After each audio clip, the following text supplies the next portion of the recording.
Nick, good to see you. I love today's topic. We have a 5-step financial checkup. The S&P recently completed the worst first half of any year since 1970. It was the 5th most volatile year for markets in the past 30 years. So now, of course, is a great time to get our financial house in order. And you are recommending 5 steps to make sure that we are well positioned no matter what the market does next. And number 1 on your list is checking those beneficiary designations, often overlooked.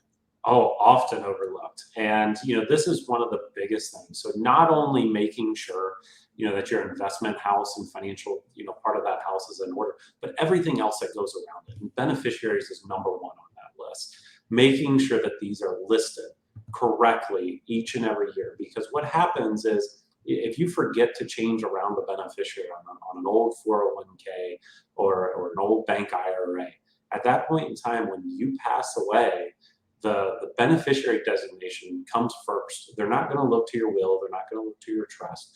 On anything that has a beneficiary listed, that's what the state and that's what the courts are going to go by. So making sure that those are correct. And I can tell a lot of different stories around bad situations that have happened because of this, and wishes haven't been carried out. And really too many stories to name out here. But making sure, I can't be more prominent about this. You want to make sure the beneficiaries are correct. Yeah, that's why it's number 1 on your list. Okay, number 2 here, touch base with your spending plan. Exactly. This is a great time to look at it. A lot of people always think about putting this off to the end of the year. I'm going to review what my credit card statements.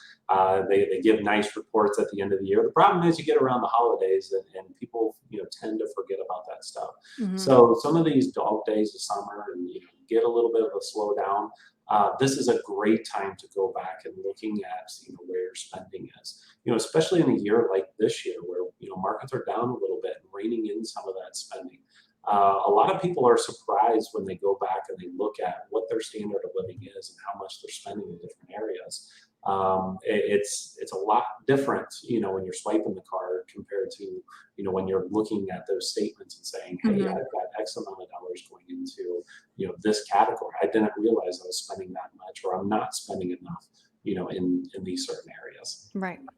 Next on your list, I feel like we're always talking about it. Taxes. Check your tax filing. What does that mean? Absolutely. So one of the things people always think that they do every year during tax preparation time is meeting with their tax preparer, meeting with their CPA, and they're doing some tax planning.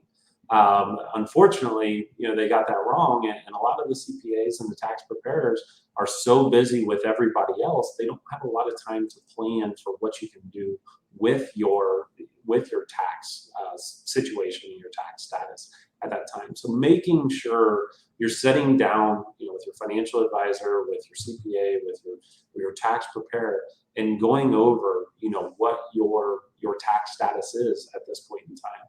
Is there income we can move from different categories, whether that's going from tax preferred or pre-tax assets into some after-tax assets? Finding different ways to minimize your long-term tax bill to the IRS is very key, and doing it in these times of year, or this time of year when we're not in that tax filing season. Right. You're not frenzied doing it. Next on your list is reviewing your estate plan. I know this is important, especially following any life events. Exactly. So definitely following those life events in the event of a death in the family, in the event of a retirement, a newborn, coming into the family, making sure your documents are up to date and your wishes are going to be carried out with that. What I always recommend to clients is about every 7 to 10 years, even if you haven't had one of those events, is still going back and having those documents reviewed. A lot of people put them in place and forget about them until the end of time. But making sure your wishes are going to be carried out, just like you want your beneficiary designations, to be updated and correct. You want your legal documents to do that as well. So once again, another good time of the year to do it. Don't wait till the end of the year, because a lot of people then put it off again. We get back to this point again next year, and we do this all over again. So. Yeah, I feel like you know me well here, Nick. You know that I'm putting off these things. Okay, last on your list is to check your insurance coverage. Why is that part of your list?